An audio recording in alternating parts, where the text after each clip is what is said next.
No princípio, Deus criou os céus e a terra. A terra era sem forma e vazia. Havia trevas sobre a face do abismo, e o Espírito de Deus se movia sobre as águas. Então Deus disse: haja luz, e houve luz. E Deus viu que a luz era boa, e fez separação entre a luz e as trevas. Deus chamou a luz de dia, e as trevas de noite. Houve tarde e manhã, o primeiro dia. E Deus disse: haja um firmamento no meio das águas, e a separação entre as águas e águas. E Deus fez o firmamento e a separação entre as águas debaixo do firmamento e as águas de cima do firmamento. E assim aconteceu. E Deus chamou o firmamento de céus. Houve tarde e manhã, o segundo dia. E Deus disse: ajuntem-se as águas debaixo dos céus, num só lugar, e apareça uma porção seca. E assim aconteceu. Deus chamou a porção seca de terra, e o ajuntamento de águas chamou de mares. E Deus viu que isso era bom. E Deus disse: que a terra produza relva, ervas que deem sementes e árvores frutíferas, que deem frutos segundo a sua espécie, cuja semente esteja no fruto sobre a terra. E assim aconteceu. E a terra produziu relva, ervas que davam semente segundo a sua espécie e árvores que davam frutos, cuja semente estava nele, conforme a sua espécie. E Deus viu que isso era bom. Houve tarde e manhã, o terceiro dia. E Deus disse: que haja luzeiros no firmamento dos céus, para fazerem separação entre o dia e a noite. E sejam eles para sinais, para estações, para os dias, e sirvam de luzeiros no firmamento dos céus, para iluminar a terra. E assim aconteceu. Deus fez os dois grandes luzeiros, o maior para governar o dia, e o menor para governar a noite. E fez também as estrelas, e os colocou no firmamento dos céus, para iluminarem a terra, para governarem o dia e a noite, e fazerem separação entre a luz e as trevas. E Deus viu que isso era bom. Houve tarde e manhã do quarto dia. E Deus disse: que as águas sejam povoadas de enxames de seres vivos, e as aves voem sobre a terra, sobre o firmamento dos céus. E assim Deus criou as grandes criaturas marinhas e todos os seres vivos que se movem, os quais povoam as águas, segundo as suas espécies, e todas as aves segundo as suas espécies. E Deus viu que isso era bom. E Deus abençoou, dizendo: sejam fecundos, multipliquem-se e encham a água dos mares, e na terra se multipliquem as aves. Houve tarde e manhã do quinto dia. E Deus disse: que a terra produza seres vivos, conforme a sua espécie, animais domésticos, animais que rastejam e animais selvagens, segundo a sua espécie. E assim aconteceu. E Deus fez os animais selvagens segundo a sua espécie, e os animais domésticos conforme a sua espécie, e todos os animais que rastejam sobre a terra segundo a sua espécie. E Deus viu que isso era bom. E Deus disse: façamos o ser humano à nossa imagem, conforme a nossa semelhança. Tenha ele domínio sobre os peixes do mar, sobre as aves dos céus, sobre os animais domésticos, sobre toda a terra e sobre todos os animais que rastejam pela terra. E assim Deus criou o ser humano, à sua imagem, a imagem de Deus o criou. O homem, a mulher, os criou. E Deus os abençoou e lhe disse: sejam fecundos, multipliquem-se, encham a terra e sujeitem-na. Tenham domínio sobre os peixes do mar, sobre as aves do céu e sobre todo o animal que rasteja pela terra. E Deus disse ainda: eis que lhe tenho dado todas as ervas que dão semente e se enchem na superfície de toda a terra, e todas as árvores em que há frutos que dê semente. Isso servirá de alimento para vocês e para todos os animais da terra, todas as aves dos céus e todos os animais que rastejam sobre a terra, em que há fôlego de vida. Toda erva verde lhes servirá de alimento. E assim aconteceu. Deus viu tudo o que havia feito, e eis que era muito bom. Houve tarde e manhã do sexto dia. Assim, pois, foram acabados os céus e a terra, e tudo que há neles. E havendo Deus terminado no sétimo dia a sua obra, que tinha feito, descansou nesse dia, e toda a obra que tinha feito, e Deus abençoou o sétimo dia e o santificou, porque nele descansou de toda a sua obra. Porque nele descansou de toda a obra que, como Criador, tinha feito. Esta é a gênese dos céus e da terra, quando foram criados, quando o Senhor Deus os criou. Não havia ainda nenhuma planta do campo na terra, pois ainda nenhuma erva do campo havia brotado, porque o Senhor Deus não tinha feito chover sobre a terra, e também não havia ninguém para cultivar o solo, mas uma neblina subia da terra e regava toda a superfície do solo. Então o Senhor Deus formou o homem do pó da terra e lhe soprou nas narinas o fôlego de vida, e o homem se tornou um ser vivente. E o Senhor Deus plantou um jardim no Éden, na direção do Oriente, e pôs nele o homem que havia formado. Do solo, o Senhor Deus fez brotar todo tipo de árvore agradável à vista e boas para alimentos, e também a árvore da vida no meio do jardim, e a árvore do conhecimento do bem e do mal, e um rio que saía do Éden para regar o jardim, e de lá se dividia, repartindo em 4 braços. O nome do primeiro era Pisson, que rodeava a terra de Avilá, onde há ouro. O ouro dessa terra é bom, também se encontram lá o bedélio e a pedra de ônix. O nome do segundo rio é Gion, é o que rodeia a terra de Cuxi. O nome do terceiro rio é Tigre, é o que corre pelo leste da Assíria. E o quarto rio é o Eufrates. O Senhor Deus tomou o homem e o colocou no jardim do Éden para cultivar e guardar.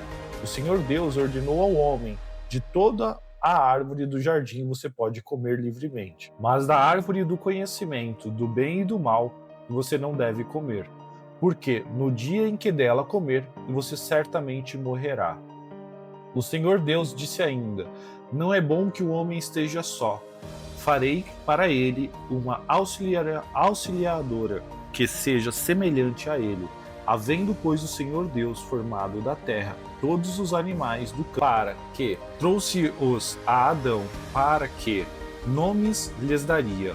O nome que ele lhe desse a todos os seres vivos, esse seria o nome deles.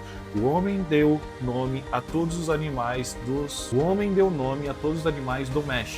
O homem deu nome a todos os animais domésticos, às aves dos céus e a todos os animais selvagens.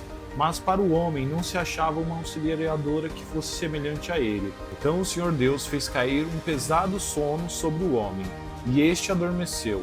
Tirou-lhe uma das costelas, e fechou o lugar com carne, e da costela que havia tirado do homem, o Senhor Deus formou uma mulher, e levou até ele. E o homem disse: esta, afinal, é osso dos meus ossos, é carne da minha carne. Será chamada varoa, porque do varão foi tirada. Por isso o homem deixa pai e mãe e se une à sua mulher, tornando-se os dois uma só carne. Ora, um e outro, o homem e sua mulher, estavam nus, e não se envergonhavam. Mateus 1:1-2:12. Livro de genealogia de Jesus Cristo, filhos de Davi, filho de Abraão. Abraão gerou Isaque, Isaque gerou Jacó, Jacó gerou Judá e os seus irmãos. Judá gerou Pérez e Zera, cuja mãe foi Tamar. Pérez gerou Herom, Herom gerou Arão, Arão gerou Aminadab, Aminadab gerou Nasson, Nasson gerou Salmão, Salmão gerou Boaz, cuja mãe foi Raabe. Boaz gerou Odete, cuja mãe foi Ruth, e Odete gerou Jessé, Jessé gerou o rei Davi, o rei Davi gerou Salomão, cuja mãe foi aquela que tinha sido mulher de Urias. Salomão gerou Roboão, Roboão gerou Abias, Abias gerou Azá, Azá gerou Josefa, Josefa gerou Jorão, Jorão gerou Uzias, Uzias gerou Jotão, Jotão gerou Acás, Acás gerou Ezequias, Ezequias gerou Manassés, Manassés gerou Amon, Amon gerou Josias, Josias gerou Jeconomias e seus irmãos, no tempo de exílio da Babilônia. Depois do exílio da Babilônia, Jeconias gerou Salatiel, Salatiel gerou Zorobabel, Zorobabel gerou Abiúde, Abiúde gerou Eliaquim, Eliaquim gerou Azor, Azor gerou Sadoc, Sadoc gerou Aquim, Aquim gerou Eliúde, Eliúde gerou Eleazar, Eleazar gerou Matã, Matã gerou Jacó, e Jacó gerou José, marido de Maria, da quais nasceu Jesus, que se chama o Cristo. E assim todas as gerações, desde Abraão até Davi, são 14. Desde Davi até o exílio na Babilônia, são 14 gerações. E desde o exílio na Babilônia até Cristo, 14 gerações. O nascimento de Jesus Cristo foi assim. Maria, a sua mãe, estava comprometida para casar com José, mas antes de se unirem, ela se achou grávida pelo Espírito Santo. José, com quem Maria estava para casar, sendo um homem justo, não querendo envergonhá-la em público, resolveu deixá-la sem que ninguém soubesse. Enquanto ele refletia sobre isso, eis que lhe apareceu um sonho, um anjo do Senhor dizendo: José, filho de Davi, não tenha medo de receber Maria como sua esposa, porque o que nela foi gerado é do Espírito Santo. Ela dará à luz a um filho, e você porá nele o nome de Jesus, porque ele salvará o seu povo dos pecados deles. Ora, tudo isso aconteceu para se cumprir o que foi dito pelo Senhor por meio dos profetas. Eis que a Virgem conceberá e dará à luz a um filho, e ele será chamado pelo nome de Emanuel. Emanuel significa Deus conosco. Quando José despertou do sono, fez com que o anjo do Senhor lhe havia ordenado e recebeu Maria por esposa. Porém, não teve relações com ela enquanto ela não deu à luz a um filho, a quem pôs o nome de Jesus. Tendo Jesus nascido em Belém da Judéia, nos dias do rei Herodes, eis que vieram uns magos do Oriente a Jerusalém e perguntavam: Onde está o recém-nascido, rei dos judeus? Porque vimos a sua estrela no Oriente e viemos para adorá-lo. Ao ouvir isso, o rei Herodes ficou alarmado, e com ele toda Jerusalém. Então Herodes convocou todos os principais sacerdotes e escribas do povo. Ele lhes perguntou onde o Cristo deveria nascer. Eles responderam: em Belém da Judéia, porque assim está escrito por meio do profeta. E você, Belém, a terra de Judá, de modo nenhum é a menor entre as principais de Judá, porque de você sairá o guia e aparecerá o meu novo povo, Israel. Com isso, Herodes, tendo chamado os magos para uma reunião secreta, perguntou-lhes sobre o tempo exato em que a estrela havia aparecido, e enviando-os para Belém, disse-lhes: Vão e busquem informações precisas a respeito do menino, e quando tiverem encontrado, avisem-me, para eu também ir adorá-lo. Depois de ouvirem o rei, os magos partiram, e eis que a estrela que viram no oriente ia adiante deles, até que chegando parou sobre um menino, e lá estava. E vendo eles a estrela, alegraram-se com um grande e intenso júbilo. Entrando na casa, viram o menino com a Maria, sua mãe. Prostrando-se, o adoraram e abriram os seus tesouros. Entregaram-lhes suas ofertas, ouro, incenso e mirra. E tendo sido avisados por Deus em sonho para não voltarem à presença de Herodes, os magos seguiram por outro caminho para a sua terra.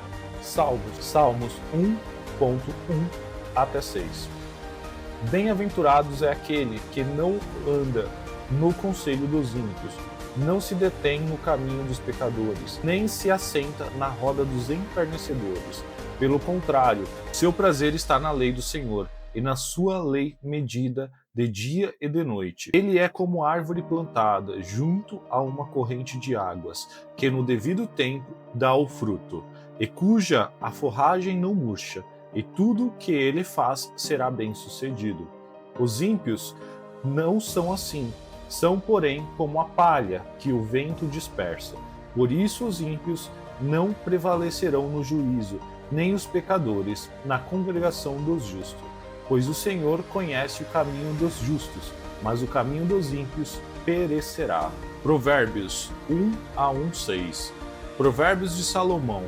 filho de Davi, rei de Israel, para aprender a sabedoria e o ensino, para entender as palavras da inteligência, para obter o ensino do bom proceder, a justiça, o juízo e a equidade, para dar prudência aos simples e conhecimento e discernimento aos jovens, que o sábio ouça e cresça com prudência, e que o instruído adquira a habilidade, para entender provérbios e parábolas, as palavras e os enigmas dos sábios. Hoje nós começamos uma jornada incrível, e não existe coincidência na palavra de Deus. Olha que conexão poderosa nós lemos hoje no dia 1. Em Gênesis, nós vimos que no princípio criou Deus, antes de existir qualquer problema, qualquer caos ou qualquer dúvida. Deus já estava lá. Isso nos ensina a primeira lição deste ano. Para que a nossa vida tenha ordem, Deus precisa estar no início de tudo. Assim como Ele organizou o caos da terra e criou algo belo, Ele quer organizar a sua vida neste ano que começa. Depois fomos para Mateus e vimos uma lista de nomes que parece cansativa, mas ela mostra a fidelidade de Deus através dos séculos, culminando no nascimento de Jesus. Em Gênesis, vemos a criação do mundo. Em Mateus, vemos a chegada do Salvador que veio restaurar esse mundo. E como nós devemos caminhar entre a criação e a salvação. Salmos 1 e Provérbios 1 nos dão a resposta buscando a sabedoria. O Salmo 1 diz que feliz é aquele que tem o prazer na lei do Senhor. Ele é como uma árvore plantada junto a ribeiros em águas. A minha oração para o primeiro dia é esta: que você não comece o ano confiando na sua própria força, mas sim na sabedoria que vem do alto. Que assim como essa árvore do Salmo, você crie raízes profundas na Bíblia ao longo desses 365 dias que estão por vir. Não importa como foi seu passado, hoje é o novo Gênesis, um novo começo para você em Deus. Vamos firmes para o próximo dia. Senhor Deus, obrigado por este primeiro dia. Assim como o Senhor criou a luz em meio à escuridão em Gênesis, traga luz para os nossos planos e nossos sonhos este ano. Que a Tua palavra seja a base da nossa vida, como uma casa construída na rocha. Dai-nos disciplina para continuar esta leitura amanhã. Em nome de Jesus. Amém.